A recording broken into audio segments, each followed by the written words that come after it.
Lahat ng pumasok na pulis hindi armado.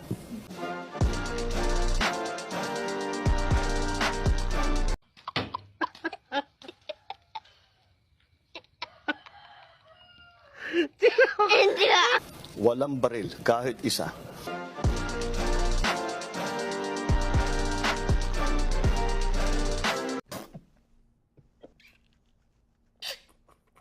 Hindi kami gumamit ng tear gas. Wala kaming ginawang ganun. Sige.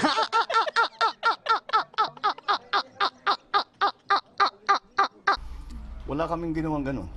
So ano yung human rights violation?